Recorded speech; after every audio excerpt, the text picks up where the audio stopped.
Moment to cite the Pledge of Allegiance, please. Pledge allegiance to the flag of the United States of America and to the republic for which it stands, one nation, under God, indivisible, with liberty and justice for all. Okay, in compliance with notification requirements of Ohio's open meeting law, notice of this meeting has been publicly posted and major public media has been notified. NOACA conducts its meetings according to Robert's Rules of Order. Members will raise their hand to move, second, or speak to a motion. Actions during the meeting will be taken by voice vote. If any member feels the need to abstain from any vote due to a conflict of interest, he or she should state their intention to abstain when the matter is introduced by the chair for presentation for the record. Subsequently, that member shall not participate in any discussion of the matter for which a conflict exists. According to Robert's Rules, absence from a meeting does not require a member to abstain from voting on the minutes. If a member still wishes to abstain, he or she should state their intention for the record. For the benefit of our guests, from the public, and the recording of this meeting, please be sure to speak into a microphone. The microphones can be turned on and off using the button on top of them. I would like to now take a moment to introduce the following new board members. Sandra Morgan from the city of East Cleveland. Thanks for joining us. Kevin Bishop, Councilman Ward 2, Cleveland City Council. All right. Andy Haupt, County Engineer, Geauga County. All right. Still sledding in. Morgan McIntosh, Commissioner, Lake County. Congratulations. Jason Boyd, Administrator, Lake County. All right. Marty Gallagher, Commissioner, Lorain County. Marty's not here. Okay, we got his, oh, very good. Chris Cosman, Trustee, York Township, Medina County. All right, Chris. And Matt Hiscock, Director of Public Service, City of Wadsworth. All right. That's all right. We got half the group here. But congratulations, new board members. Congratulations to those who just recently won elections. And we're glad to have you here on the NOACA board. We will now go over the meeting minutes from our December 12th, 2025 regular meeting. Any corrections or additions from anyone? All right, we've got a motion by Mr. Conrad. We've got a second by Ms. Serby. Any discussion? All right, all in favor? All right, any opposed? All right, motion approved. And then we had a January 9th special meeting. Thanks for your attendance at that meeting if you're here. Any corrections or additions to those minutes? None, seeing none. Can I have a motion to approve? All right, thank you, Thomas Patrick. And a second. Thank you down there, Mr. Cunningham. All in favor? Aye. Any opposed? Okay, motion carries. Standing committee meetings that have met or not met since the last board meeting. Executive committee, any reports? Nothing, I think, from the executive committee. External affairs, any reports? All right. I don't think we had meetings between now and December 12th, right? No. We have not. It was a governance, but finance and audit, no report. Planning and programming, seeing no report. Policy committee, no report. But governance committee, we did have a discussion, and Liz Barlick's going to discuss the 2026 NOACA Board of Directors officers in the election. This is the big part. All right. Ready, Liz? We want to go back.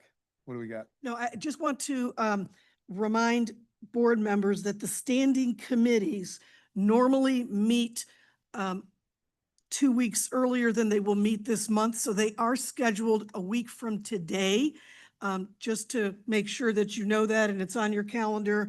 And so we will have external affairs, policy, planning and programming, and now finance all on the same day. And it's next Friday. All right. Any questions of that? Seats still down here? All right. Liz Barlick, if you could open up the governance discussion in the election of 2026 calendar year officers. Thank you and good morning. I am here to present to you the election, the slate of officers for calendar year 2026 NOACA Board of Directors. This stems from a governance meeting in November. Just by way of background, the officers and their roles are defined under section 4.3 of NOACA's code. We are required to have a president, first vice president, secretary, and a treasurer. Beyond that, it's at the board's discretion to have additional vice presidents and assistant secretaries and assistant treasurers. Historically, NOACA also includes the immediate past president as an ex officio officer. So under section 6.6 of NOACA's code, the governance committee is charged with nominating the next year's officers for the board of directors. They did that at their meeting on November 14th. Recommended a slate of officers based on historic rotation from the primary members of NOACA. You may notice there was one small administrative change. Trustee Jeff Brandon has been in the rotation of officers. He is no longer member representing Medina County, so we replaced him with Aaron Harrison, Commissioner for Medina County. So this is the slate of officers recommended by the Governance Committee based on the standard rotation. So President, Mayor Justin Bibb. First Vice President, Commissioner Jim Dvorak. Second Vice President, Commissioner Jeff Riddell. Secretary, Commissioner Morris Beveridge. Treasurer, Commissioner Aaron Harrison. And our past president will remain as an ex officio officer, County Executive Ronayne. In addition, there are a number of assistant secretaries and assistant treasurers in front of you. We had previously had 4 assistant secretaries and assistant treasurers. Because of changes of membership, some of those positions became vacant. So we just took them off as there was no recommended nomination to fill them. And then you will notice Mayor Castelli was nominated in a vacant assistant secretary position. And so the action before you is to approve the calendar year NOACA Board of Directors officers as recommended by the Governance Committee. All right. Thank you, Liz. I want to thank the Governance Committee for bringing forth this slate. Somewhere out there is Trustee Brandon. Thank you, Trustee Brandon, for leading that last year. You see before you the recommended officers based on the standard rotation, the office and the names. And we are now going to bring this to resolution. And the resolution before you, if you'll flip to it, or is, yeah, there we go. Does anybody, go ahead, Mayor Ally. Thank you, Mayor. We've got a motion. We've got a second. Thank you, Mayor Thomas, Mayor DeGeeter. And do we have any discussion? All right. Seeing none, I'll call the question. All in favor? Aye. Any opposed? Motion carries. Congratulations, new officers, and welcome to your new roles. I think this is the moment where I get to pass the gavel now to Mayor Bibb. And as he's coming up, and I'll take my seat in the cheap seats, I do want to say a few things. One, thank you to this board. It's been an incredible ride this year with you. I think we've learned a lot from each other, listening to different points of view and perspective. And we've come often to mutual understanding because of a really, really good dialogue. I feel this region is well served because of you across the 2,000 square miles of the 5-county area and the 2 million people that we collectively serve here in the NOACA region. We really are well served because of you. And again, thank you for your collegiality this past year. We got on the road this year, went over first to Lake County and to Marin Community College. Thank you, Commissioner, for helping organize that, Commissioner Riddell. And then we spent a September meeting in Lake County. Commissioner Beveridge, wherever you are, thank you for helping organize that. And I really thought it was great to be on the road. Might encourage our new officers to think about meeting out in Medina and Geauga County, where we haven't been yet, just to get to see what everybody's doing in their respective counties. And bringing it home to this office, I'd be remiss if I didn't thank Grace and the team and the staff in the back. Thank you for your tireless work. You've made these meetings a little easier for me. You'll find Mayor Bibb a very prescriptive outline. All you got to do is read the notes. They give you the annotated notes. But beyond that, your committee work, your work in the community, day and night, just want to say to the staff team, thank you, and appreciate your leadership in this region as well. And with that, I will say, I hope personally to stay involved with you guys across the counties. But Mayor Bibb, this is a fun, audacious task you're about to encounter. So I have a small gift for you as you walk up to the office. I have learned And especially this to that corner over there that keeps me honest. Oh, I don't want to open it. You got to open it. There. But there's something in there that you might find useful for your night reading. Uh-oh, Um, on what this might be. yeah.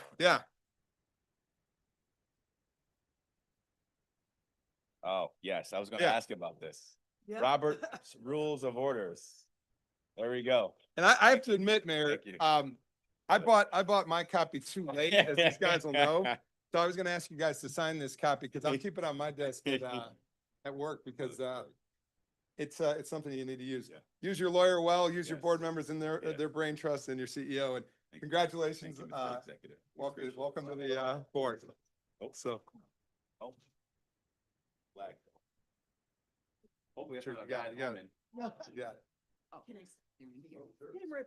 do you need? Oh, yeah, I'll sign this. I'll send it. sure. Yeah. So, all right, Mayor, So where do I start? you take off right here. Okay, Easy peasy. all right, Cheers, everybody. thank you. Thank you. Thank you. Sure.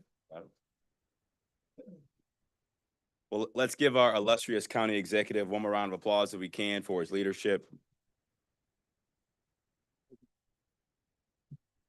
Okay, Grace, now we'll start with public comments for any agenda items. Anyone sign up for public comment this morning?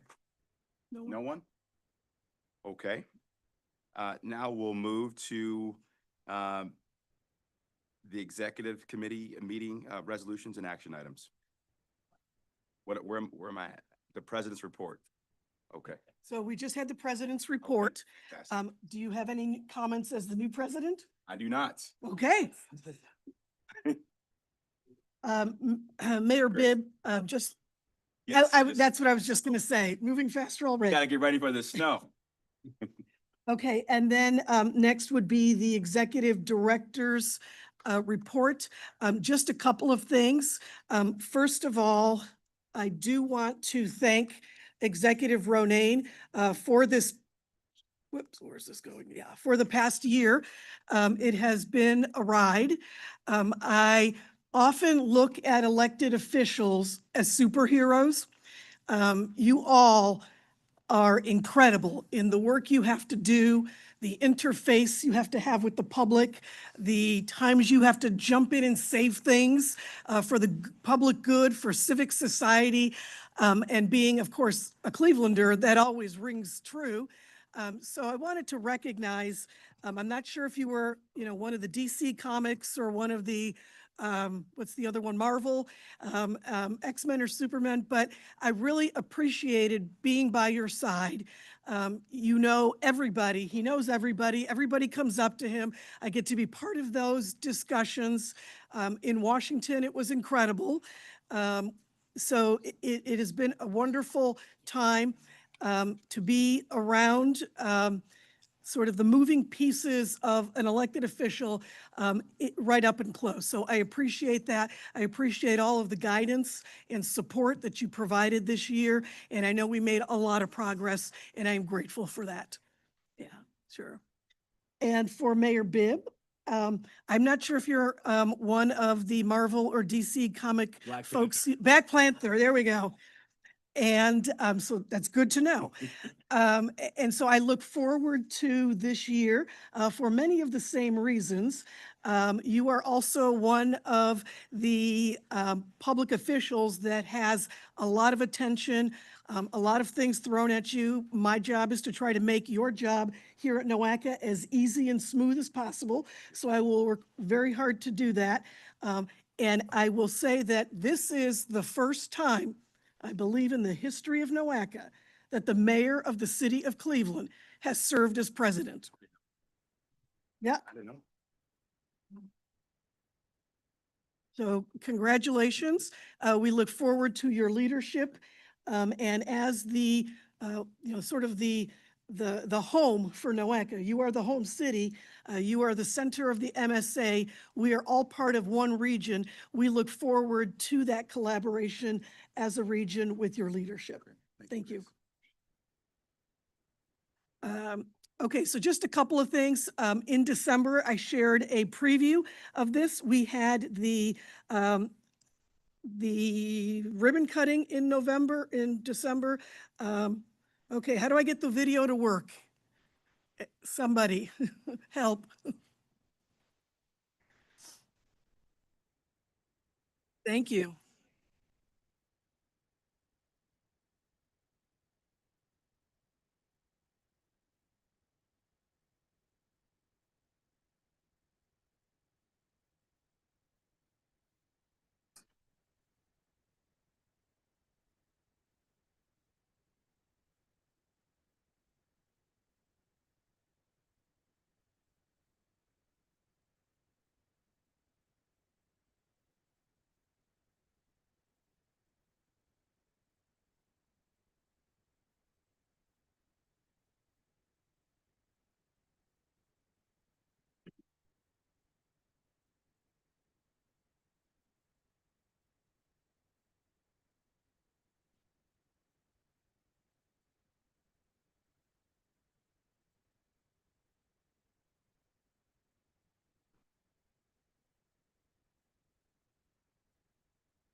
And again, thank you to the board. This has been in the works since 2019. We finally were able to raise the funds, get the artist, and move forward. Appreciate all of the support. Um, I want to say that the word tapestry that I used, I feel very strongly about that word, and particularly now after the passing of Hunter Morrison. He was a professor of mine in planning school, and he often used that word to refer to the Nowaka region as a tapestry. So I honor him. I didn't know that at the time that I said that he would be passing, but it rings even truer now. So just wanted to say that. The other thing I would like to say is I ran into former Mayor Michael White last week at Hunter Morrison's Celebration of Life. And the mayor made the point of coming up to me and telling me how much he loves the mural and how much it adds in terms of vibrancy to the region, to downtown Cleveland, to the neighborhood, to Nowaka, and makes that connection. So I just wanted to pass along those comments. Nowaka in the news, we haven't, we met in January as a special meeting, but a couple of the things that have been sort of appointed in the last month or so, we provided Lorraine County $2.8 million for an expansion of their microtransit through our CMAQ program. And we are also executing on the plans for electric vehicle charger stations at Campana Park. Medina, we supported their state road reconstruction project. I think that was $1.8 million, although I don't have that on the screen. I want to reference the Brook Park public meeting was held last week. We had more than 200 residents that attended. We had a Q&A panel, we had presentation, polling engagement, and I'm very happy to say that when we left, the polling suggested that people left more informed and understanding and feeling less anxious about where we were going with this. That being said, I did want to emphasize collaboration, which is why we had the panel between Cleveland and Brook Park. It was a joint public meeting, and their consultant as well as their partner in the Haslam Group. But that partnership or that collaboration does not mean that NOACA is not independent. So NOACA completed an independent analysis and reached a similar conclusion. I won't say complete conclusion or identical conclusion, but similar. We'll have more about that next week at the Planning and Programming Committee. And then there will be an opportunity for the board to both hear about it and vote on it in March. I've also been asked by one of our board members about some of the detail of the analysis that we shared, specifically the traffic around the airport. And so to that end, I'm going to have the opportunity for board members who are interested, and you can bring staff or you can share it with stakeholders, to have NOACA staff go into more detail, technical detail about the transportation modeling that they did for the events that will be held at the Brown Stadium, so you can understand why. Because I was skeptical too when they completed that analysis in the fall. And at that time, I was not prepared to share the results because I didn't really have the ability to explain them to the general public. I did now, but I want you to have that opportunity to know what I know and what they know. So we will host a special meeting and we'll get those on your calendars. And thank you to Councilman Casey for some of the remarks and feedback he provided me on that topic. Okay, legislative meet and greet. So this is our opportunity to meet with Northeast Ohio's State House delegation. It will be held before the March 13th board meeting, 8 to 9 a.m. And then we give the opportunity for those legislators to make some comments before the board or to the board at the meeting. So please keep that on your calendars. Marilyn, our assistant and one of the board liaisons will make sure that that is on your calendar. Transportation Day, this is something that we try to hold annually. It's been a little bit more than annual. I think we had it in December of '24. We focused on safety.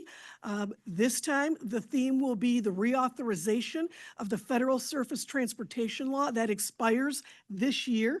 And so we want to have a good conversation about how communities and how board members can be engaged in that reauthorization process. And code amendments to date that we approved last week. I want to thank Lorraine, Medina, Lake, and Geauga. They all have ratified their changes before today. I appreciate that timely response. And to Cuyahoga County, I know that their changes are in process. Their process just takes a little bit longer because it does have to go through county council and a reading of the legislation. So we look forward to that one soon. But I think this is probably the fastest ratification I have ever experienced here. So thank you. And public meetings for EV charging station installation. This is relative to NEPA, and these are charging stations for the City of Cleveland at the Michael Zone Recreation Center, the Sterling Recreation Center, and the City of Lorraine in Campana Park. So just, we need to make those as a public notice, and they are publicly noticed. All right, that is the extent of my director's report. I will turn it back over to our new president. Thank you, Grace, for the report. Now moving on to our resolutions and action items. The following items were recommended at the November 14th Executive Committee meeting. Resolution 2026-003, a resolution of appreciation to County Executive Chris Ronayne. Grace?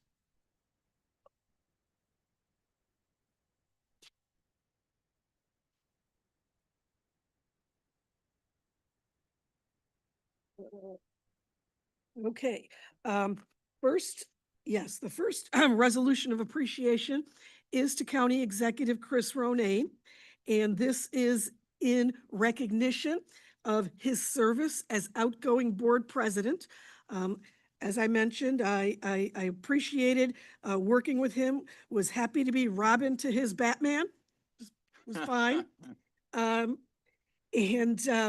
You know, we have the resolution in the packet, and I won't read through all of it, but I will point out a couple of the whereases.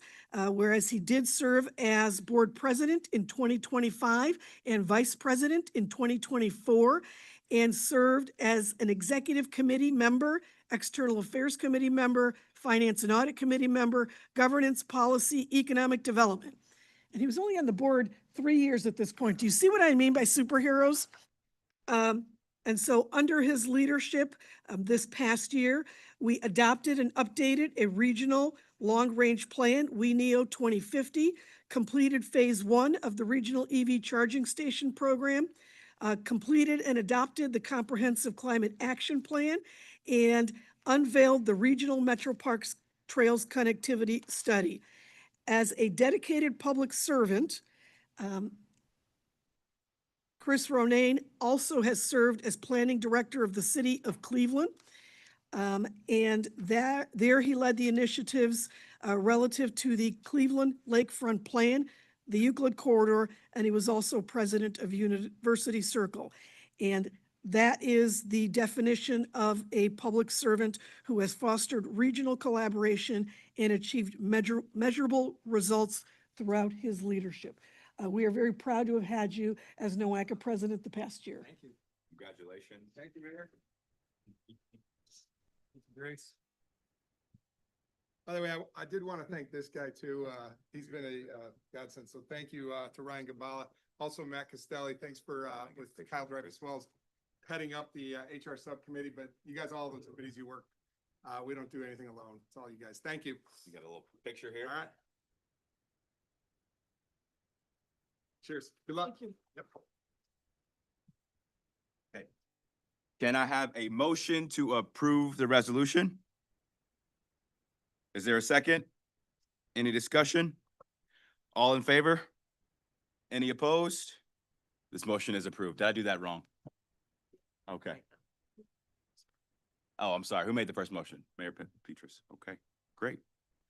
Thank you. Resolution 2026-004, resolution of appreciation to Mayor Michael Dillon Brennan. Grace? Yes, Mayor Michael Brennan, the former mayor of University Heights, has been part of the NOACA board since 2018. He left us at the end of December due to not seeking another term. He served as assistant treasurer from 2023 through 2025 and as a member of the Finance and Audit Committee from 2018 to 2025, serving as vice chair and chair in 2021 and 2020. He served on the Planning Committee from 18 to 25, serving as chair in 2025, and as a member of the Bicycle and Pedestrian Council in 22 to 24. During his tenure as mayor, he championed safe, sustainable, multimodal infrastructure, which works really well with what we do here at NOACA. and was responsible for building the city's first 2 miles of bike lanes, collaborating with neighboring cities on greenway development and the Heights Regional Active Transportation Plan. He worked with us to win a grant for constructing the EV charging station at University Heights City Hall and working to obtain Noaca County and ARPA funds for the restoration of Cedar Road. Mayor Brennan, also a respected public servant in Cuyahoga County, has fostered regional collaboration on behalf of Noaca. I personally am very grateful to the service Mayor Brennan provided Noaca. I was the beneficiary of much of his guidance and advice. Thank you, appreciated working with you, and we will miss you.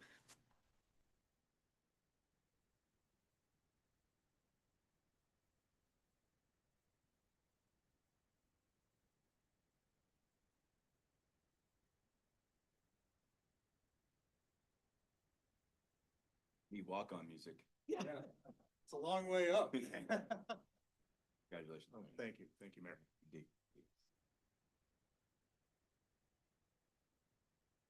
Thank you. Thank you, Grace. You want to say something? Yeah, I'll keep it very brief, but thank you, Grace. Thank you, board. Thank you, Executive Ronayne for having me on, keeping me on. Good luck to Mayor Bibb. I want to acknowledge Mayor Sandra Morgan, who's continuing on in the Heights seat. So it's great to have you here. Very excited that you're here. And you know, the mission of this organization when it comes to transportation and its environmental consequences, you know, we're not just driving people around. We are driving economies. We're driving lifestyles. We are driving a way of life. We are contributing to public health. We are making sure that this region remains vibrant and vital. And the work here is very important. And I know you all know that. I know we got some new folks here who are going to be part of it, and I'm delighted about that. And, you know, when a year ago I said I wasn't going to run for re-election, I told everybody I'd done all the things I wanted to do. I lied. There's one thing I didn't get to do. You look out in the hallway, University Heights Mayor Irv Konigsberg was the president of this board in 1969. I really wanted to be the second University Heights mayor to be the president. That didn't work out. But that's all right. I'll leave that one on the table. Great leadership throughout, and what I'll say is though this is not goodbye. This is I'll see you around, because this year I am working for the America 250 Ohio Commission, working across the region. I'll be working with all of you still. So looking forward to doing that throughout this year as we celebrate America, its history, and Ohio's contribution to it. So thank you. Thank you. Thank you. And thank you. Thank you, Mayor. And actually, before he sits down as his walk-off music, I will just also acknowledge that Mayor Brennan, although it was not in the resolution, was the recipient of our Jackson Leadership Award in 2025. Congratulations, Mayor. Congratulations. Okay. Resolution 2026-005, a resolution of appreciation to trustee Jeff Brandon. Grace? Yeah, Sorry, I forgot to do the motion. My apologies. So you guys supposed to help me out here, you know? All right, can I have a motion to approve the prior resolution? Is there a second? Okay, any discussion? All in favor, say aye. Any opposed? The motion is approved. Okay, I'll do that again. Resolution 2026-005, a resolution of appreciation to trustee Jeff Brandon. Grace. Yeah, I will first acknowledge trustee Brandon as a dual representative of the people. He's got some private sector work that he does, as well as being an elected official. And to that end, he has spent a lot of time in Northeast Ohio, particularly in Cuyahoga County. So it was relatively easy to get a hold of him during the time that he was president. I want to focus on the time that he was representing Noaca as president, and that was in 2024. 2024, he drew the short straw because it was a rough year. So thank you for your guidance in that year as well as afterwards. Your service to NOACA on the policy committee from 2018 to 24, serving as vice chair in 20 and chair in 21. The air quality subcommittee 18 to 24, serving as vice chair and chair in 2018 and 19 respectively. The Planning and Programming Committee in 2019, Water Quality Subcommittee in 18 and 20, External Affairs Committee 21 to 24, and the Equity Subcommittee from 21 to 24, as well as the Executive and Governance Committee from 23 to 25. Those are a lot of committees. And some of the counties that have less representation on the NOACA board have to serve on many, many committees because they can't divide it up between more people. And I will say, Trustee Brandon rarely missed a meeting. All of those meetings he attended in person. I think somewhat to the dismay of his alternate, who at one time was former President Adam Frederick, who I know liked working with NOACA and wanted to come to some of those meetings. But you attended them all. Thank you for your dedication, your commitment to the organization. And again, especially for the work that you did in giving me direction and guidance in the processes that we had to go through in 2024. We do have a lot of activity going on that began during or was shepherded during your tenure, and your work is greatly appreciated. Congratulations, Jeff. Great, can you give it to him?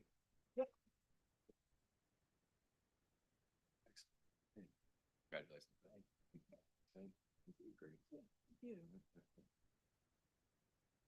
Picture.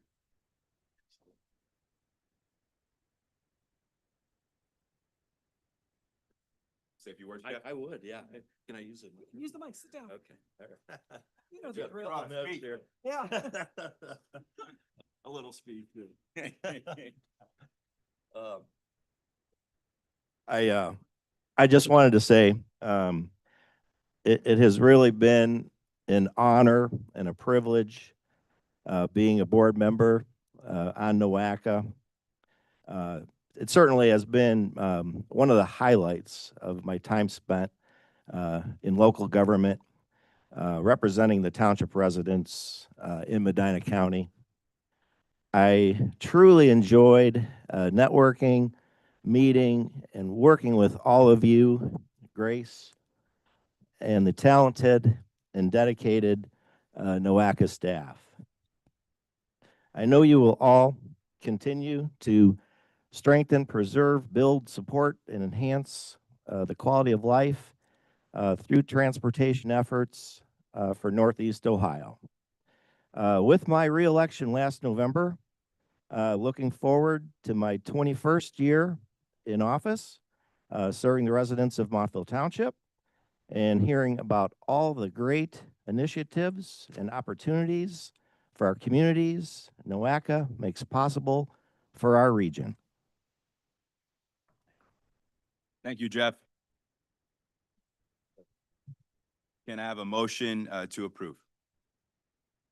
Is there a second? All those in favor say aye. Any opposed? The motion is approved. Resolution 2026-006, resolution of appreciation to Commissioner Richard J. Rogovich. Grace? Yes. So this is a recognition of the service of Richard J. Rogovich, Commissioner for Lake County, to his service on the NOACA board. He was elected the 81st Commissioner of Lake County in 2022. Having begun his career at the Willowick Planning Commission, Charter Review Committee, City Council, before becoming mayor of Willowick and then county commissioner. There were many activities that he undertook as commissioner. particularly focusing on building a new jail. He served as an engaged and thoughtful member of the External Affairs Committee, Planning and Programming Committees, and the Human Resources, Personnel, and Organizational Development Subcommittee, and providing guidance as chair and vice chair of the External Affairs Committee in 2024 and 2023, respectively. During his time in office and with NOACA, he focused on many economic and workforce development issues as well as infrastructure improvements. Commissioner Regovich left us too soon. We will miss him on this board, as his community will miss him as a leader. He was passionate about serving his community and will undoubtedly be remembered as a devoted public servant who led by example. Accepting on his behalf will be, it looks like Commissioner McIntosh, who has now been appointed to fill his seat.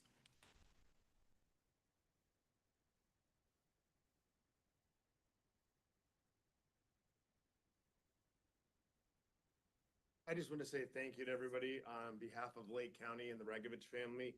We will be recognizing Rich. His family will be into the commissioners meeting this coming Thursday, so we'll present this as part of it. Rich was a very dedicated public servant and a man with a big heart. He is deeply missed in Lake County. I recognize the big shoes I have to fill in that, and at the same time take on his role with a great deal of responsibility and respect for his legacy. So thank you.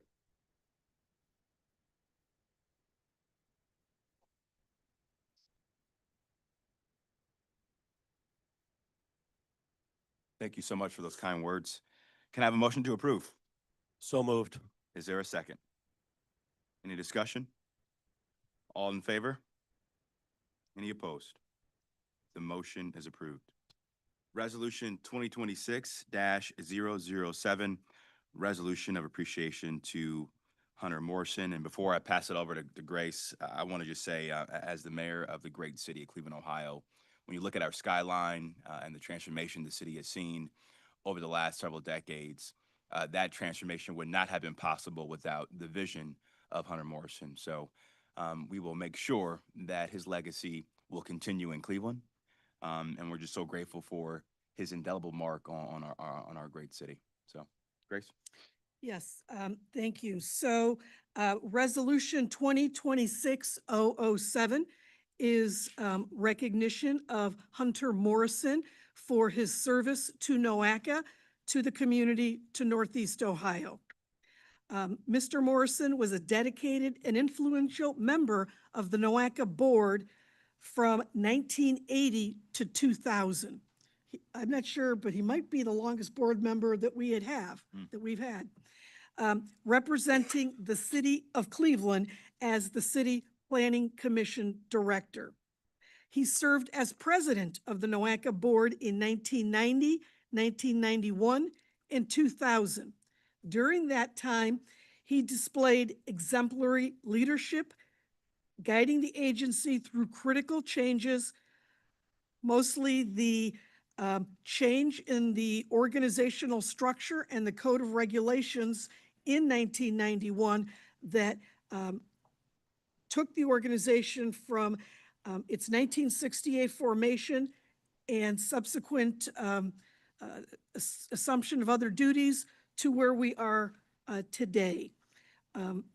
He fostered collaboration and had a lasting impact, as Mayor Bibb said, on not only city planning, but regional planning and development. He served as the executive director of a 12-county Northeast Ohio Sustainable Communities Consortium from 2011 to 2015, where he was instrumental in developing Vibrant Neo 2040, a comprehensive regional plan that received the Daniel Burnham Award, which is the highest honor you can get in the planning world for a comprehensive plan. During that time, I was privileged and still reflect on those days that I was chair of that organization. So I was chair from 2012 or 2013 through his tenure. We worked closely day in and day out to develop that plan, which was something that we as a super region agreed to do. And actually, I'll talk about it a little bit later in the history of NOACA. But I learned so much from Hunter. Having been one of his students, I was already full of knowledge. Having had the opportunity to work with him for 3 more years on a deeply, I guess, a comprehensive plan that was deeply engaging of the public. So we reached out across the 12-county region to tens of thousands of people. I was humbled by what I saw and what I learned from Hunter. So I do want to, again, acknowledge that Hunter Morrison was a dedicated, influential, and highly respected urban planner and public servant who left an indelible impact on Northeast Ohio, the planning profession, and any organization for which he served, including the Northeast Ohio Area-Wide Coordinating Agency. We are a better agency for having had Hunter Morrison be a part of this board. And accepting on his behalf, I'm going to ask Chris Ronayne, also a student of Hunter Morrison and partner, to accept.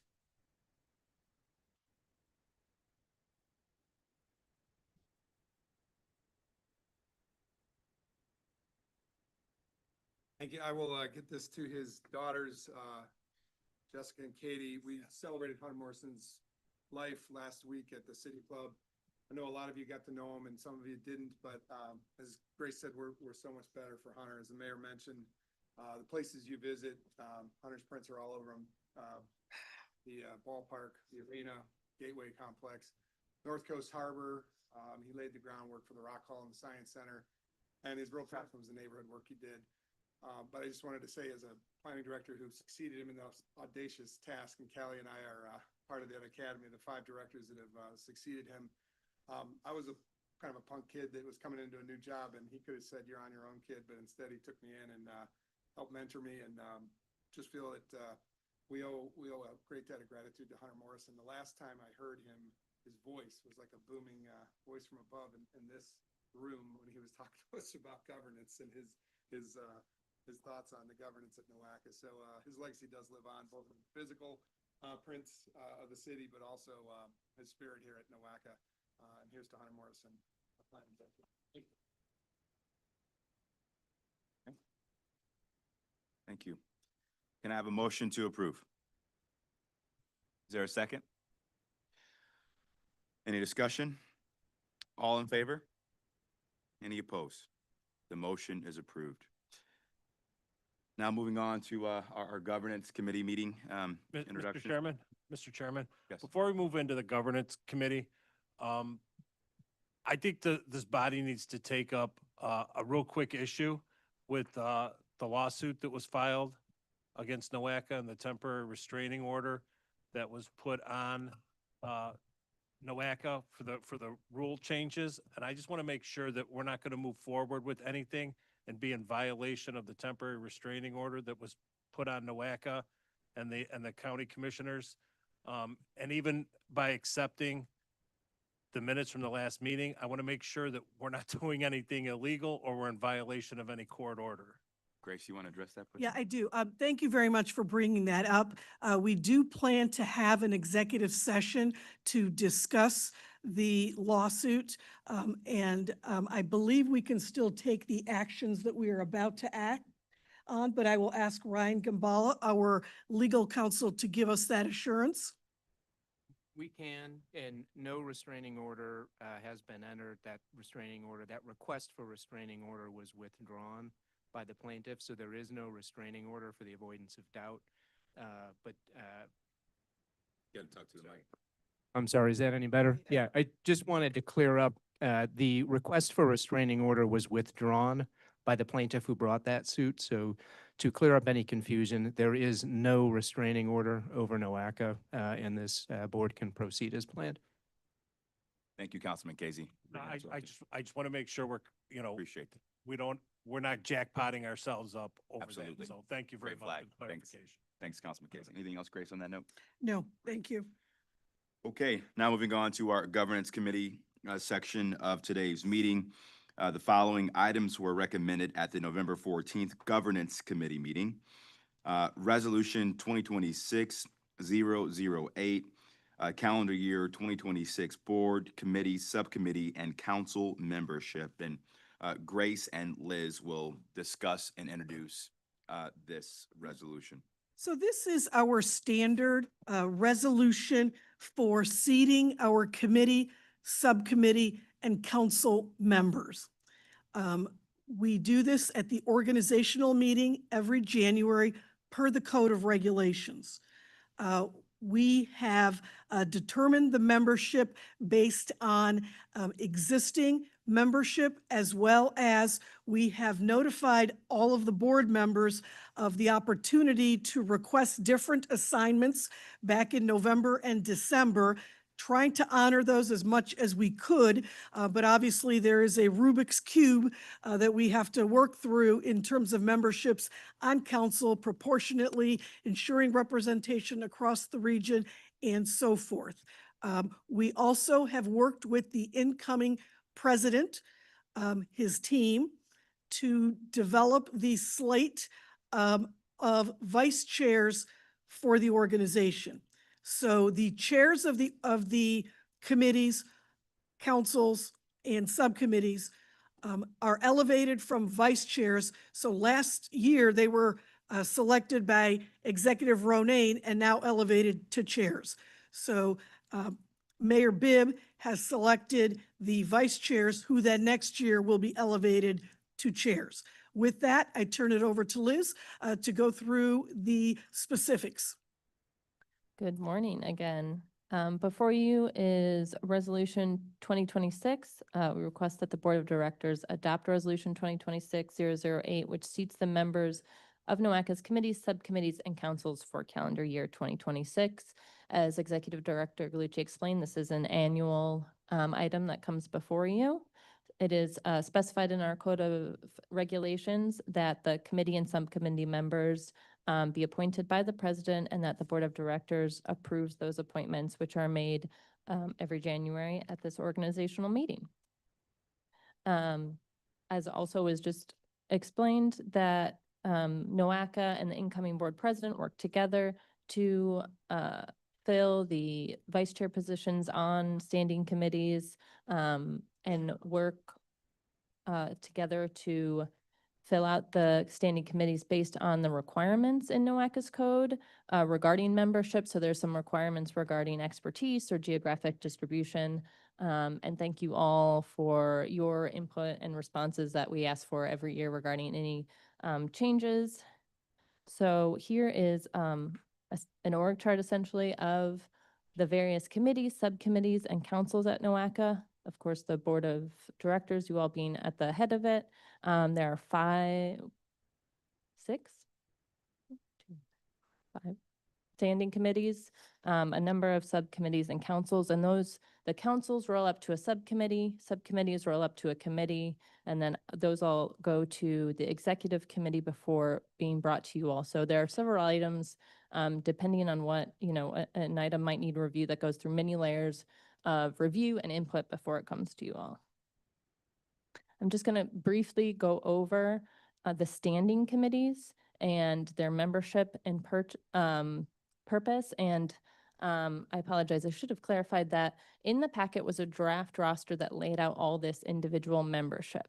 What we passed out at the table today was an addendum that shows changes made between when the packet went out and this morning.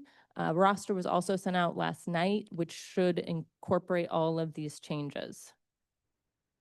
So I don't have the individual membership up on here, but it is in the roster that was sent out, and I believe we have copies that have been printed if anybody would like a hard copy.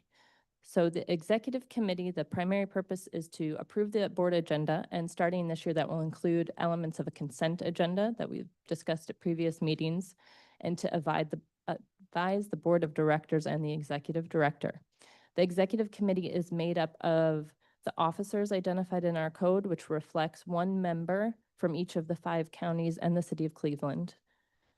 It reports directly to the board of directors and is chaired by the board president. Our External Affairs Committee assists the agency with relationships and engagement with government entities, elected officials, including our congressional and state delegations, as well as media stakeholders and the general public. Annual item that goes to the External Affairs Committee is our legislative agenda that's developed every year. The membership is a minimum of 7 members with additional members appointed based on expertise. And our advisory councils, our business, community, rural, and emerging leader advisory councils all report to the External Affairs Committee, and their chairs serve as ex officio members on that committee. The Finance and Audit Committee reviews and evaluates the agency's accounting and financial controls, reviews the annual budget as presented in our overall work plan, and makes recommendations regarding capital project funding, including reviewing any project cost increase requests, and provides general financial oversight, including reviewing results of our annual audit. It also has a minimum of 7 members, which are appointed based on expertise. The Governance Committee is tasked with nominating board officers. It's we discussed earlier, implementing an orientation program for new board members, managing conflicts of interest, and reviewing and recommending revisions to the code. The membership and structure is a minimum of 7 members with 1 member each from the 5 counties in the city of Cleveland, with additional members as needed, and it is chaired by the immediate past president. The Planning and Programming Committee makes recommendations regarding transportation, water quality, and air quality projects, programs, and plans. It evaluates recommendations from those subcommittees. So our Air Quality, Transportation, and Water Quality Subcommittee all report up to the Planning and Programming Committee. There's often here FPA boundary amendments or plan and tip amendments. Membership is at least 22 members as laid out in our code based on expertise and proportionality relative to the board membership for each of the 5 counties in the city of Cleveland. The Policy Committee provides technical advice and recommendations regarding comprehensive policy, agency policy, and long-range plan. Membership is 22 members as outlined in the code, again, based on expertise and geographic proportionality. And the Economic Development Subcommittee reports to the Policy Committee. So the chair of the Economic Development Subcommittee is an ex officio member of the Policy Committee. This is a list of the subcommittees and councils, many of which I just went over. And so again, before you is requested action to approve Resolution 2026-008, which establishes the members of NOACA's committees, subcommittees, and councils for calendar year 2026. Thank you so much, Liz. Can I have a motion to approve the resolution? I'll make a motion to approve it. Is there a second? Any discussion? Mr. President, Yes. if we have changes to any of the members, there's some that are TBD for some of the subcommittees, stuff like that, would you like those now as an amendment to the motion, or would you? I'll defer to Grace or Yeah. our general counsel. If you have them now, we would prefer that you state that them and we can amend the document. That would be the best for us. Would you agree, Ryan? Yes. Yes. May I make an amendment? So I'll make a motion to amend the Economic Development Committee from the member being Morris Beveridge III to the member being Jason Boyd. On the Transportation Committee, amend it from the member being Jason Boyd to Ben Capel. And on the Business Advisory Council, where it is currently TBD, to make Morris Beveridge III as the member of that committee.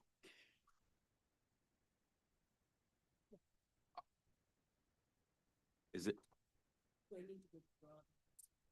Counselor? Let's vote on the motion Okay. to amend and then we'll come back Great. to the original. All right, is there a motion to vote on I apologize. Geauga County also has some amendments, so I assume we want to do those all at once. all at once? Anybody else got amendments outside of, here we go. All right, let's go. Grace, I have a package for you. I apologize. So, one second. Now I have a question. Counselor, can we have everybody introduce their said amendments and vote as a block, or do we need to vote on each individual? Let's do One motion to amend, a block. Great, fantastic. Okay, sir, you're up. Jog County Engineer Andrew Haupt. Grace, I have a package for you from yesterday's meeting, and there potentially is a slew of amendments that need to be made. So, do you want to go through this step by step? I'm first going to ask Liz, I thought we were able to get all of Geauga County's changes from yesterday's meeting in the packet or in the document last night. If you wanted, This is the latest.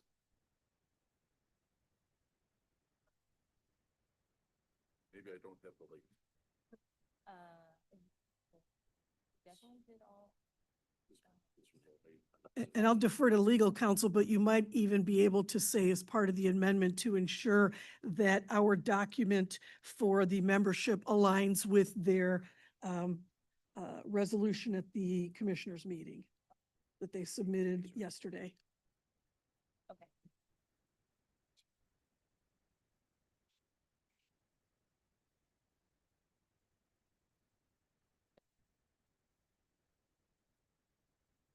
Yeah, I apologize. Thank you all for your patience. Yes, we did get Geauga's appointments yesterday and made them in the document that was sent out last night. So it sounds like maybe just one alternate change. Okay.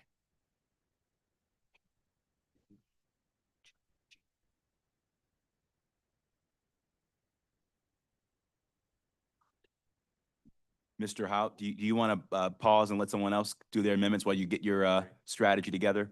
Okay, Mr. Harrison? Yes, thank you, Chair. We have, I'm looking through to see if there's any others, but I know we have two changes for Medina County. We need to add trustee Chris Cosman in replace of myself on both the Planning and Programming Committee and also the Air Quality Subcommittee.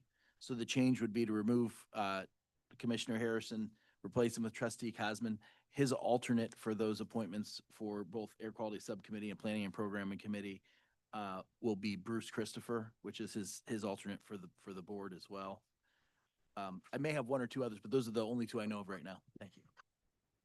Great, thank you. Any other amendments? Mr. Patrick? Thank you, Mr. Chair. Just to confirm, the membership roster addendum replaces what's in the packet. Is that correct? Correct. Okay, then we're good. And I believe we were able to get yours from Lorraine County yesterday as well. So they should have all been incorporated into the new document that was produced last night and provided this morning. Perfect. Thank you. So we've heard changes from Medina County, changes from Lake County. Geauga, are you ready to introduce your changes before we vote, sir? Okay. Mr. Harrison? Yeah, I have one other too. For the External Affairs Committee, currently my alternate is Commissioner Hambley.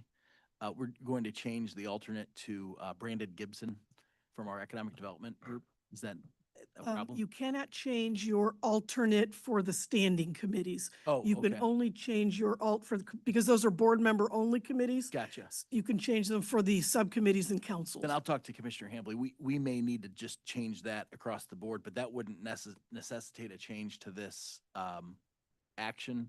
We could just do that through a subsequent notice. Correct. Is That would be correct. Thank you. So we'll give the gentleman from Geauga County just a few more minutes to introduce his changes.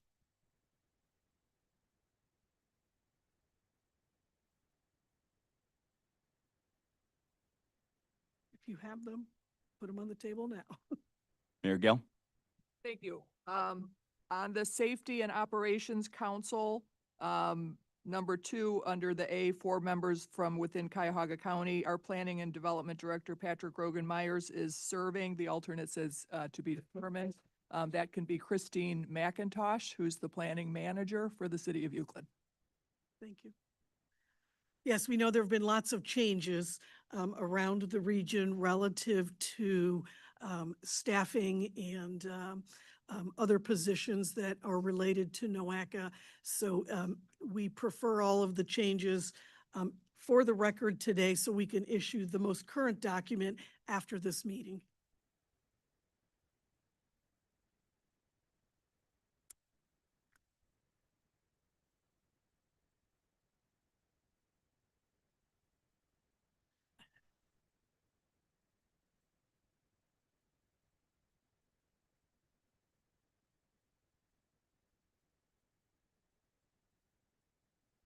Mr. Howard, are you ready now, sir? Thank you. Mr. Haupt, floor is yours. Yes, sir. Safety and Operations Council. C, 1 member from within Geauga County. Andy Howe, PEPS, Geauga County Engineer. Alternate needs to be changed, updated to Tracy Salkowitz, Chief Deputy Engineer. Great. Okay. 1 more notice. Human Resources Personnel Organization Development Subcommittee. H, member 8, Katie Taylor is no longer an employee of the Geauga County Engineer's Office. So that will need to be updated and or amended. I don't have a alternate at this time. We can entertain that later. Thank you. Okay. Any other changes before we move to approve the aforementioned resolution? Okay. Fantastic. So I hereby want to entertain a motion to approve the amendment to make changes from Medina County, Lake County, the City of Euclid, and Geauga County. Is there a second? Is there a motion? Is there a second? Second. All those in favor? Any opposed? The motion is approved. Now we will entertain a motion to approve the amended resolution. Is there a motion to approve the amended resolution? So moved. Is there a second? Any discussion? Any opposed? Sorry. All in favor? Any opposed? The motion is approved. Okay. Great. Thank you all for your patience with the ever-evolving documents. And we appreciate everybody making the ratifications when you did, and I appreciate it. Now we'll move to the presentation from Grace. Grace? Yes, so I am going to put on my Hunter Morrison hat as professor. And some of you know that I do some teaching as an adjunct, and I have for 30 years. So bear with me as I give you that presentation. So I promise you that this will be a highlight of what is important to the board. I don't want to go into a lot of the details around procedures or policies. At this point, I just want to talk about what I think matters the most to this board. So, starting with, and we get lots of questions about this and lots of comments from even board members across the table. NOACA was formed in 1968. Was formed by a resolution of the Board of County Commissioners of Lorain, Cuyahoga, Summit, Medina, Portage, Lake, and Geauga counties. They entered into an agreement to establish NOACA to administer the provisions of Title II of the Demonstration Cities and Metropolitan Development Act of 1966. I have often heard many board members, as well as folks outside of the agency, stating that we were formed as an MPO strictly for transportation. We were not. We were formed in order to administer the provisions of the Demonstration Cities and Metropolitan Development Act. What is that act?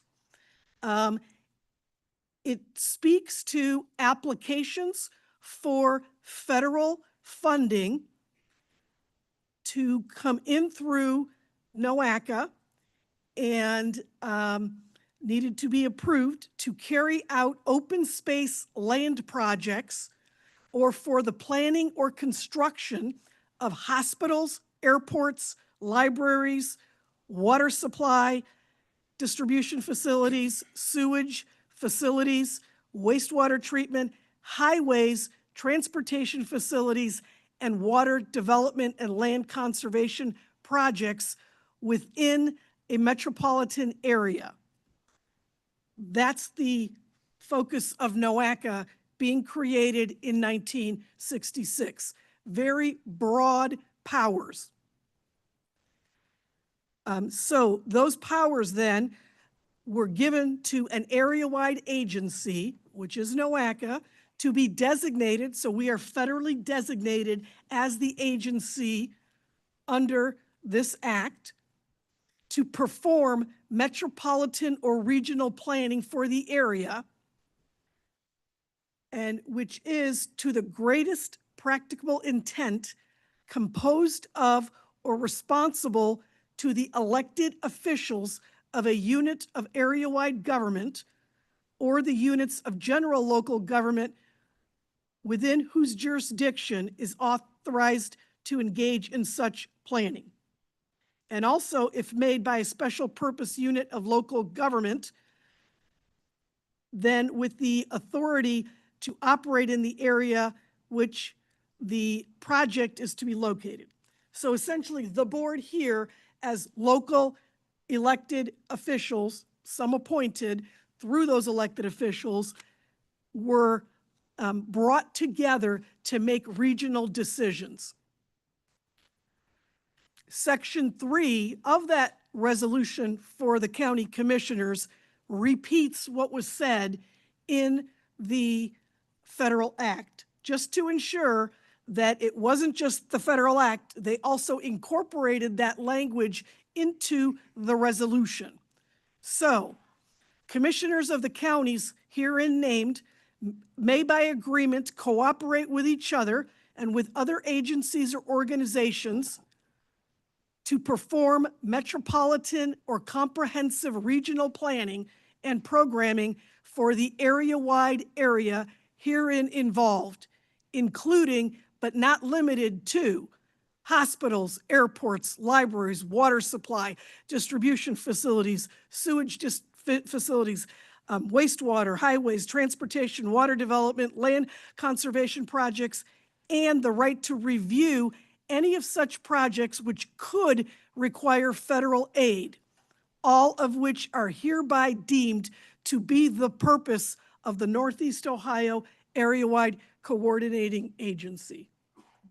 And I went through that word by word because I hope this brings an end to the confusion about why NOACA exists and that our powers are much broader than transportation. And specifically, we often hear roads and bridges. Even our transportation function is multimodal. So recognizing that. So let me go through a little bit of history. So we were formed in 1968. We merged with Scott's, which is the 7-county transportation study. They were the MPO. The MPO powers at that time were created in 1962, given to Scott's. We merged with them and assumed those duties as part of the NOACA organization. So the MPO is but one of our functions. In 1976, we lost 2 of our counties, Summit and Portage. In 1984, we merged with Neoleb, which is the Northeast Ohio Lake Erie Basin. That's where we inherited our area-wide responsibilities, which is our water planning responsibilities. Then in 2010 was the creation of the Northeast Ohio Sustainable Communities Consortium, now known as Vibrant Neo, which NOACA is not only the fiduciary organization, but the host organization, having received and continuing to receive federal funds. That all is to say, NOACA is not just a transportation agency, not just an environmental agency. We are a regional planning agency for Greater Cleveland, representing the 5 counties of Cuyahoga, Geauga, Lake, Lorraine, and Medina. We have 2 million people in our region, and we represent 166 cities, villages, and townships. All of the independent government agencies within our region are more than, my predecessor loved to say this, and I have to get it right. We have more independent governmental jurisdictions in the NOACA region than there are sovereign nations in the world. You should probably do something about that, huh? Yeah. Well, it's by federal law. We can't. Well, other than unless the communities decide to do something, yeah. All right, so the governance, 48 members. I know it's a large board, but it's about the same size it was in 1968. So in 1968, we had 44 members, and there were 7 counties at the time, so it's a little, it's a little different, but we've also done some different things like remove weighted voting and replace with 1 vote, 1 person. It is a county commissioner and executive-led organization, including local elected and public officials, which we talked about. We are governed by our code of regulations.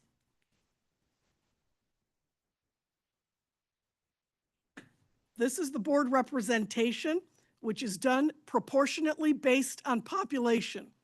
Cuyahoga County 7, Cuyahoga Suburban Regions 11, City of Cleveland 8, Geauga County 3, Lake County 5, Lorraine 7, Medina 4, and state agencies 3. Committee structure, you just approved this. We are currently operating off of a NOACA Regional Strategic Plan that the board adopted in 2015. The vision statement in that document is the one you see over and over and over again at these meetings, because we do abide by the vision statement to strengthen regional cohesion, preserve existing infrastructure, build a sustainable multimodal transportation system for the purposes of supporting economic development and enhancing quality of life in Northeast Ohio. Those are the goals, and we have strategies, including performance criteria systems, leveraging strong relationships. That's one of the key assets that the NOACA board possesses. Act as a regional facilitator. Again, that's something that no one else can do. Develop fiscal policies and align NOACA priorities. So we bring all that to today. What are our functions? We are the transportation planning and funding organization for Northeast Ohio. So we are the metropolitan planning organization for Cleveland, Greater Cleveland, using the Cleveland MSA as the base. And it is multimodal by law. Environmental planning, we have responsibilities for air quality, much of that related to transportation, but not all of it. Water quality, that's our area-wide responsibilities. We have brownfield remediation revolving loan fund, climate action plan, which is now completed, comprehensive planning related to Vibrant Neo, and economic development. So these are the things we're currently working on. I will say more than 80% of the work we are currently doing is transportation planning and funding. When NOACA was formed in 1968, the majority of work that it undertook was land use and housing. And that was because that was the funding that was available at the federal level. What NOACA undertakes is what its board asks us to do related to its powers. And essentially, and I talked to one of the commissioners who I thought made, this was Commissioner Rydell, when we were having, I think, one of our meetings about NOACA in our orientation. And the federal government uses these organizations that are regional organizations to bring out federal funds to the region. Rather than creating another layer of government, they have us do these things. They're usually on the smaller side than some of the transportation or housing. You know, at one time, we have 47 employees now, 46 employees. At one time, we had over 100. Many of them just comprehensive planners and specifically land use and housing planners.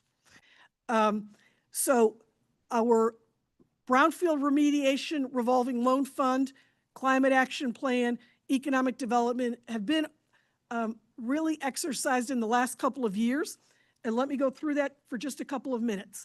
So air quality planning, based on law, we have to develop and implement emission reduction strategies and recommendations related to Ohio's state implementation plan for air quality. We prepare the air quality trends report.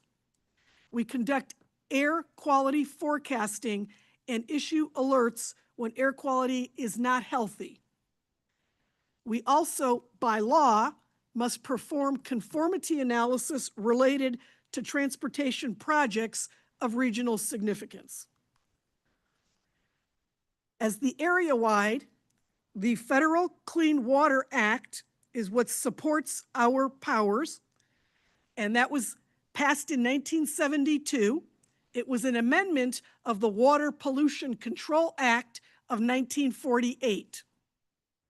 We talked about the merger of Neolab that was designated in 1975 as the 208, for the 208, what was designated as the area-wide to take on 208 plan responsibilities, which included water quality management, wastewater sewage, and non-point pollution management.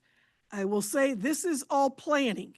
We do not build infrastructure related to water. So we are not the organization that provides funding for sewers, builds wastewater treatment plants, et cetera. We have other organizations that do that are identified in our 208 plan. We do approve, the board approves on a quarterly basis, amendments to the 208 plan for facility planning area boundaries. So these are functions that are done as part of the area-wide. The Brownfield Revolving Loan Fund, and by the way, we get very little funding to do this. We get some funding from the EPA at the federal level and the state level, but your dues pay for much of the planning work that is done here. We have a special assessment for water that was passed by the board. Brownfield Revolving Loan Fund, NOACA and Vibrant Neo created a coalition for this program. NOACA is identified as the fiduciary agent and the administrator for the loans. We received $2.75 million since its initiation in 2023. We are currently open for business. We've received and evaluated applications. Both boards must approve the loans, but NOACA is the final approver. Climate action planning. In 2021, as part of the long-range plan, we started some work identifying the transportation impacts related to air quality, because transportation had now overtaken industrial as the largest source of air quality pollution. In 2023, the climate pollution reduction grants were approved by Congress.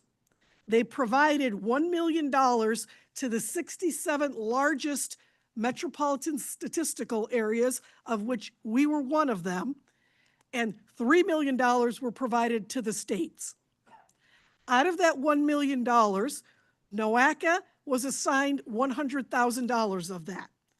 $600,000 based on population, Cuyahoga County and the city of Cleveland were allocated. And then again, based on population, Geauga, Lake, Lorraine, and Medina were allocated the $300,000 remaining. The city of Cleveland was partnered with NOACA. We've completed the PCAP, the Preliminary Climate Action Plan, and the Climate Action Plan. Those created eligibility to apply for and receive the $129 million from EPA that we received about a year ago. $79 million for Paynesville, $50 million for Cuyahoga and Cleveland. We would not have been eligible for that funding had we not prepared that plan. And again, this was one of those things that the federal government, Congress passed it, somebody in the region needed to do it. We already existed. This is how we went about doing this work. And it was a partnership and a collaboration. At this point, all of the work is done except for the activities related to Geauga, Lake, Lorraine, and Medina, which are currently in process of developing scopes and agreements. Vibrant Neo. We took on this responsibility in 2010.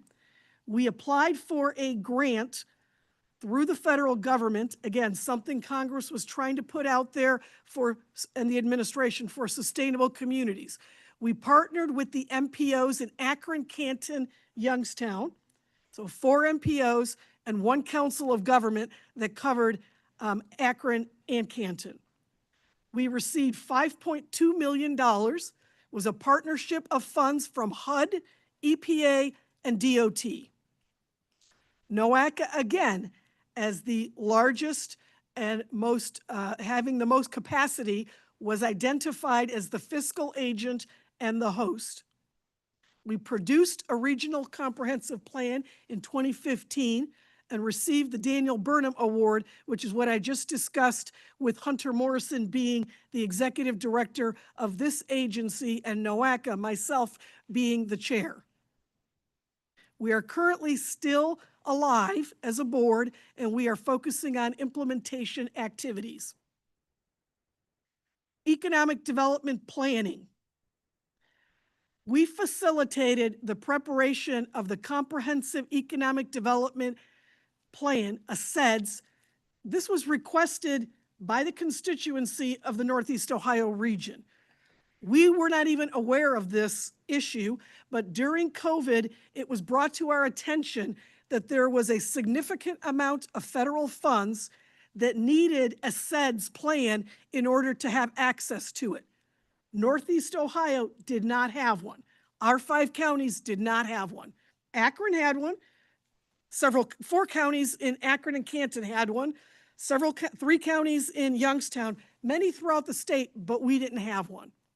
So for 25 years, we didn't have one. At some point in history, they allowed individual counties to have these. And so I think Medina County had one and maybe Lorraine County had one. But in more recent times, the federal government does not allow single county CEDS plans. So if you don't have that CEDS plan, you don't have access. COVID was just one of the things that brought it to our attention. There's lots of funding that previously was unable to be accessed. So NOACA facilitated the development of that plan. We created the Economic Development Subcommittee to fill that gap.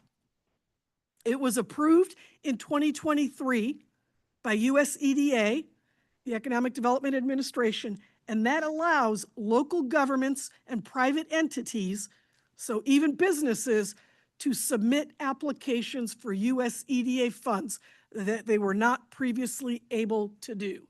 That's why NOACA is in the business of economic development. It also holds true to our vision statement that we are here for supporting economic development.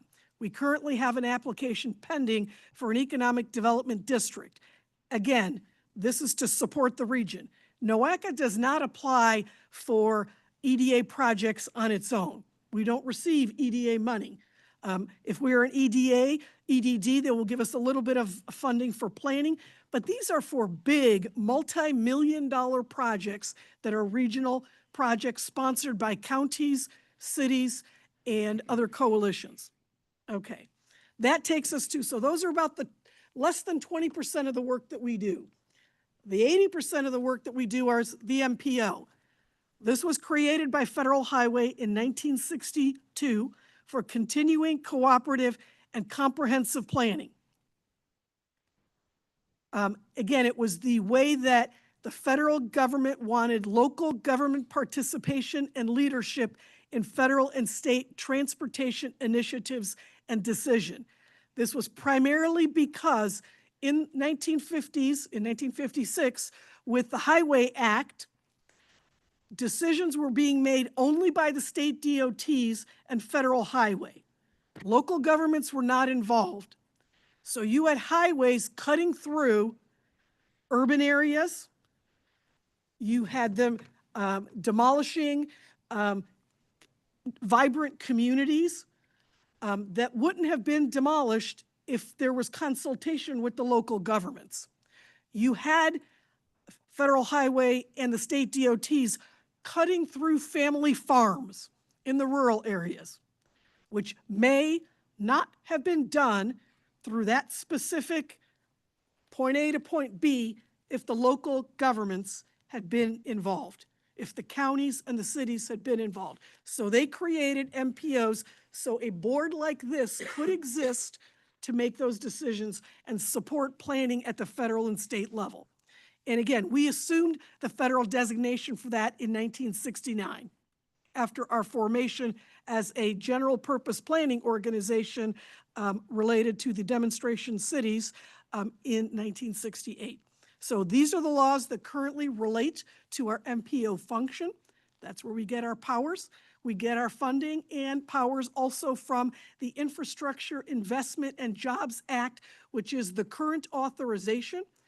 Authorizations have been specifically structured since 1991 to fund MPOs and planning and allow more control at the local level through planning for MPOs with federal funding.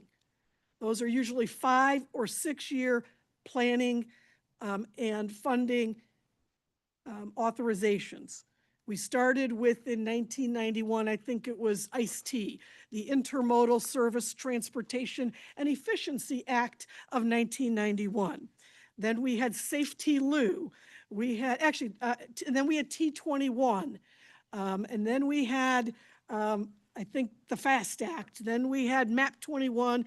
Now we have IIJA. They always have clever names. When you look at MPOs, we are not alone. Every community that has an MSA, Metropolitan Statistical Area, of more than 50,000 people will have the ability to have an MPO, and then the RTPOs are for the rural areas, and they partner with the MPOs. These are all of the MPOs and RTPOs in the state. And you can see in terms of the recognition of their MSAs, you have Akron, Steubenville, Wheeling, Springfield, Youngstown, Sandusky, Huntington, Lima, Newark, Columbus, Dayton, Cleveland, Cincinnati, Mansfield, Canton, Toledo, and Parkersburg. And I bring those up because what you don't have is simply suburban communities wanting to initiate an MPO on their own. They have to be part of an MSA that makes that is defined by the Census Bureau, the Office of Management and Budget. Okay, so as an MPO, you all know this, so I'm not going to go into it in any great detail. We plan and we fund. In planning, we have a 20-year plan, we have a 4-year tip, and we have an annual priority list. And the feds give us some money, our own money, to support some of those activities. Where does that money come from? So I want to start with, it comes from federal gas tax, which is 18.4 cents for gasoline and 24.4 cents for diesel. State is 38.5 cents per gallon for gasoline, 47 for diesel. First, where do we not get our money? The Ohio gas tax is $2.6 billion annually. That money is split up between the state, which is mostly ODOT, and local governments. MPOs get zero. NOACA does not have any state gas tax money. Of that $2.6 billion, we don't get any of it. As much as we would love to have some to give to you, we don't have it to give to you. The local share of the Ohio gas tax, so the state piece is 65%, the local is about 35%. So of that 35%, there is 37% of it that go to the counties, and that's equally divided 1/88. Municipalities get 43% of it. That's distributed by formulas, mostly based on registrations. Townships get 20% of it, and that's distributed by formula, mostly lane miles. MPOs, again, get zero. Overall, what I would like this board to focus on a little bit more, NOACA does not receive an equitable state share of gas tax based on our metrics. We understand, and I've heard many of you, particularly Geauga County, say, we put more money into the system than you get out. That's true, but so does Cuyahoga, so does Lake, so does Lorraine, and so does Medina. Again, NOACA is not getting any of this funding. We cannot give you any money related to that. That has to come from the state. The current distribution formulas, which are based on vehicle registrations, center line road miles, don't really reflect the amount of roadway wear and tear in Northeast Ohio as a legacy community. If vehicle mile travels, for example, were used instead, we would gain an additional $25 million. Not that we are proposing this exactly, but we have supported that kind of movement, and that would provide us with some additional funding. We did a study probably when I first arrived to look at, and this is not easy information to find, so we had to do our own study. All of the NOACA counties are in the bottom third of the counties in the state for getting gas tax dollars back. So when you think you're not getting it, you're right. But it's not that you're not getting it from NOACA. Federal gas tax, they divide that up between the state and the MPOs as well. So when it goes to Washington, then comes back, we get 10% of that. The state DOTs get 90% of it. So again, we're not contesting that you may not get all of your money back. We're agreeing with you, but we don't get it. NOACA does not get it. We cannot give you any more money than what we have. And I know that's a big point of contention in this room, and I want to make sure that this point is driven home because I really do not want us to fight amongst each other for a very tiny pool of money. We need to work in collaboration to get a bigger piece of that pie. So, when you talk about the specific dollars for the federal gas tax, how much money are we talking about?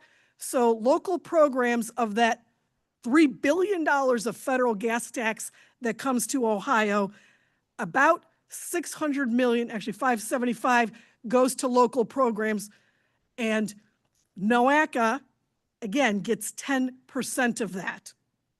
So we are only getting 10% as MPOs.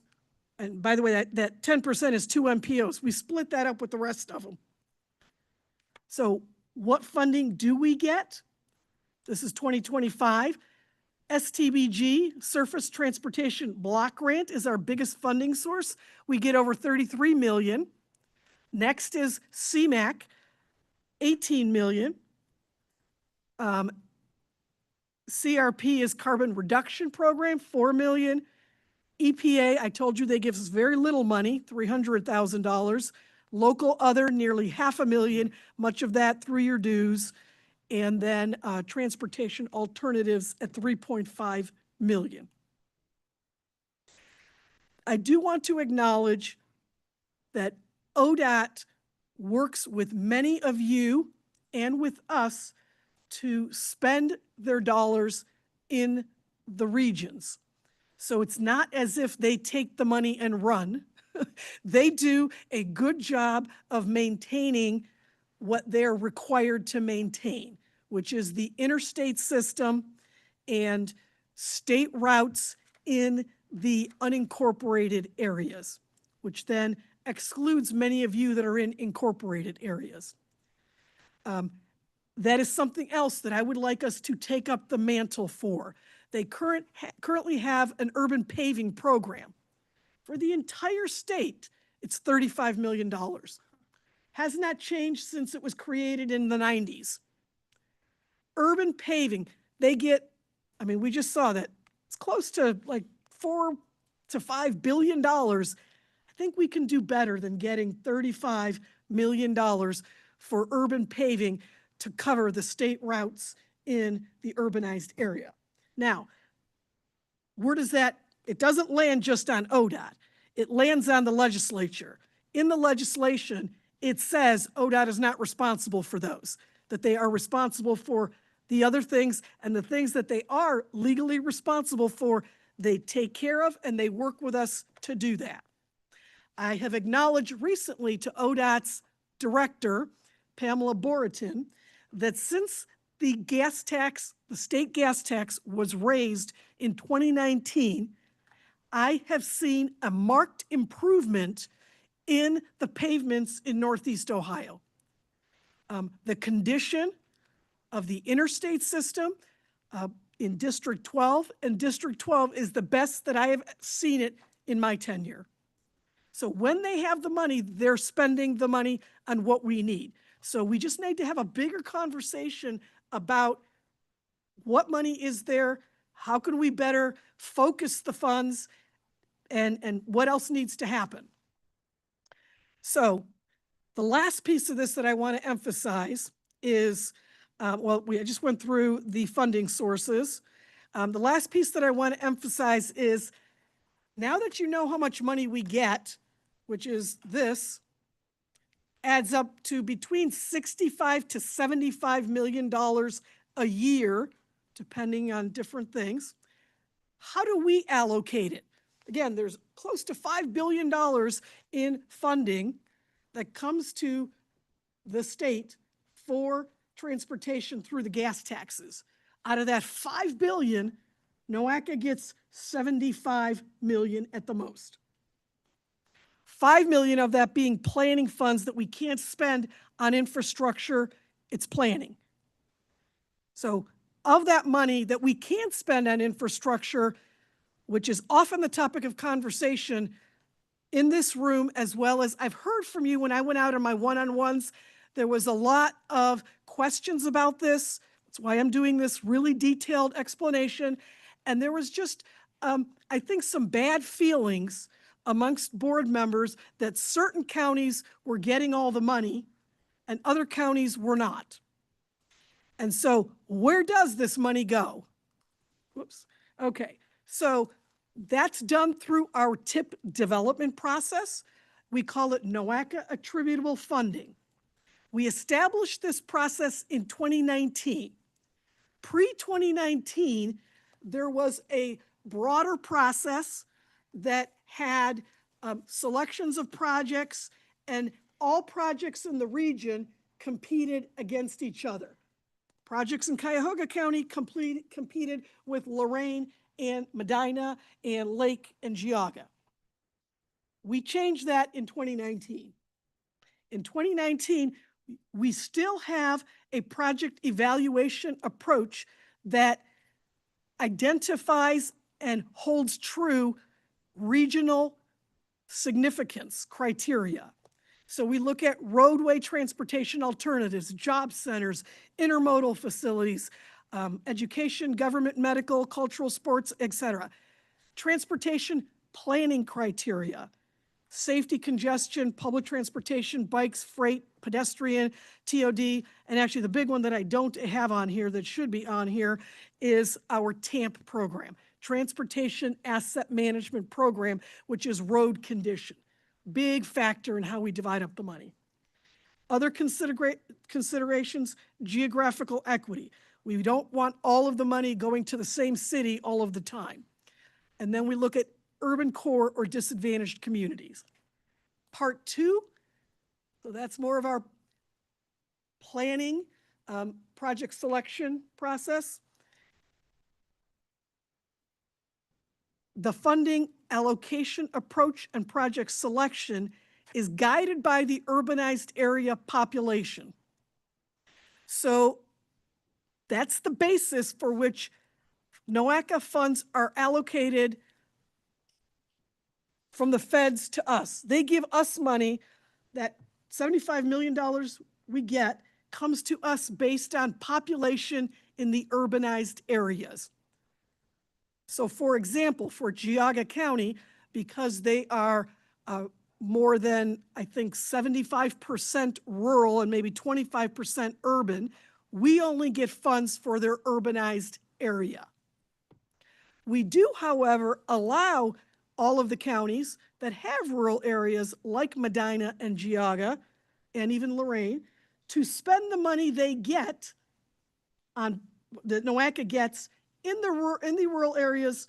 And in fact, we have a policy based on vehicle miles traveled that says 15% of our funding goes to transportation in the rural areas, because that's how much VMT, vehicle miles traveled, is in the rural areas. 85% of vehicle miles traveled is in the urbanized area, so we allocate 85% of that to the urbanized area. We then take it through another filter that says Cuyahoga projects should only compete with Cuyahoga projects. Cleveland projects should compete with only Cleveland projects. Same for Geauga, Lake, Lorraine, and Medina. The column to the left is, this was the first tip after we established this process in 2019. This was adopted in, I believe, September of 2019. And we recommended nearly $120 million. The next column has the urbanized population, which is how we get our money based on that. We have in this time, we had 2.1 million people in the region, in this 5-county area, but we only got funding for about 1.9 of it because we didn't get funding for the rural areas. So when you take that population and you look at the percent of the urbanized area and you do the math, it shows that the amount of urbanized population multiplied by the funding is what you see in that 4th column. And if you compare the 4th column to the 1st column, the difference is 0. Every county in the city of Cleveland, the objective of this process is to give them every dollar we receive on their behalf because of their population. So when we say Cuyahoga County or Cleveland gets more money, they do, because we get more money for them because they exist. And we try to be fair and equitable in how we allocate these funds. And we work with the communities to identify the projects. We have a process, we produce projects, we work with communities. This is how we move forward. And again, I say this because we have to focus more on regional cohesion. Let's not fight about the money. First of all, there's very little money to fight about. We are mostly a planning organization and a small funding organization. Let's work together for regional benefit, not only of the funds we get, which I think we do a pretty decent job of, but of the funds that we should be getting. Let's work together better. And that is my NOACA 101. I told you I was going to keep it high level for board members, not get into processes or procedures that you wouldn't necessarily care about. We'll leave that to staff. And there is a board resource guide that we put together every year, and we will get that updated for 2026, and you'll be able to find it on the website. Thank you. And there will be a test next week. So, well, let's give Grace a round of applause for that thorough presentation. You know, Thank you, Grace. If you may indulge me just for one Yes, second. yes, yes. I'm going to do the same thing I did in the public meeting for the Brown Stadium. Now that I've given you this information, raise your hand if you feel more informed or better about NOACA. Okay. Great. Thank you. I Thank you. appreciate that. And any questions for Grace before we move on? Okay, barring no questions, we'll move on to the next portion of today's meeting. Are there any reports or updates for today's meeting? Okay, if none, we will move now to begin our executive session. Can I have a motion for the Board of Directors to adjourn to executive session pursuant to ORC 121.22 G3? Conferences with an attorney for the public body concerning disputes involving the public body that are the subject of pending or imminent court action. Do I have a motion? So moved. Is there a second? Is there a discussion? All those in favor? Oh, discussion, Jeff?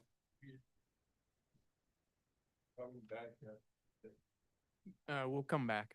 We're coming back. So we're going to recess for executive session. All those in favor say aye. Any opposed? Let's do a roll call. Brenda? Mayor Mara, Yes. Thomas Patrick, Yes. Nick Goris, Bob Kleiber, Shane Hajar, Mayor Thomas, Yes. India Birdsong Terry, County Executive Ronayne, Jeff Riddell, Yes. John Pecuri, Mayor Petrus, Matt Moss, Mayor Morgan, Callie Mersman, Yes. Commissioner McIntosh, Yes. Chris Cosman, Councilman Casey, Yes. Councilman Hauser, Andy Hawk, Yes. Commissioner Harrison, Yes. Councilman Griffin, Yes.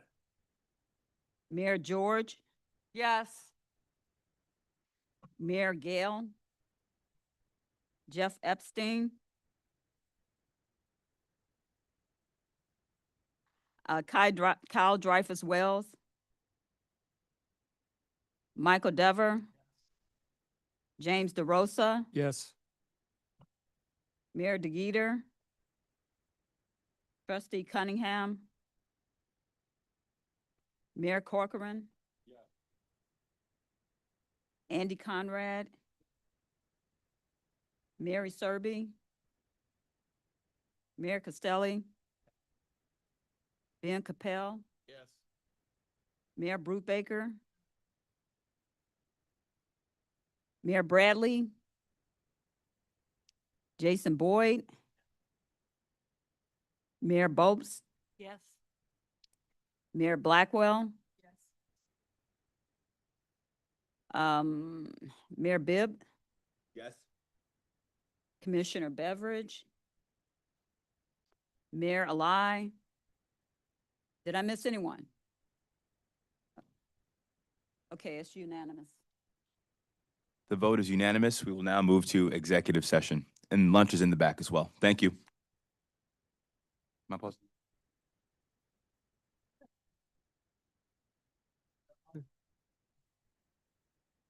All right, so thank you, gang. I'll do my best to keep this brief. Yeah, do you guys want? While we're talking. I mean, we could get lunch while we're talking, I think probably. Okay.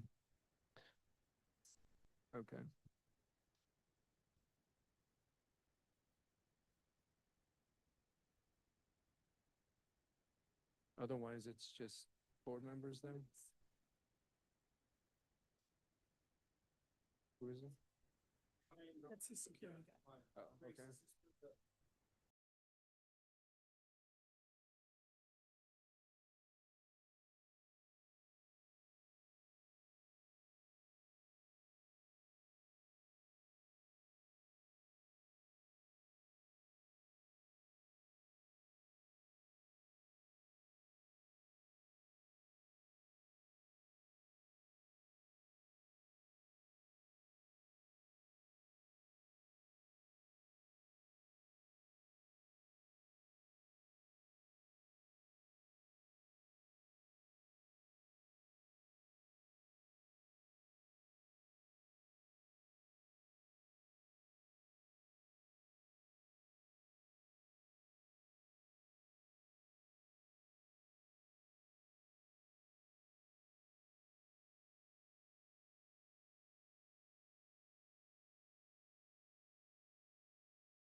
outside. We did it inside So we have executive to session. do it now that we come out. Okay, all right. So do I have a motion to conclude executive session and move on to our normal meeting? Is there a second? All those in favor? Any opposed? Great. Is there any old business before the board? Barring no old business, is there any new business before the board? Mr. President, Yes. a dispute has apparently arisen regarding ratification of the amendment to Article 9 of the Code of Regulations. To address any potential issues, I move to have the amendment to Article 9 ratified by the 5-member communities. Is there a motion to approve the amendment? So moved. Is there a second? Any discussion? All those in favor? Any opposed? The amendment is approved and thereby ratified. Okay. Has anyone else signed in to speak for public comment? Okay. Can I have a motion to adjourn the meeting? Is there a second? Any discussion? All in favor? Any opposed? Meeting adjourned before noon. Record timing. There we go. Thank you.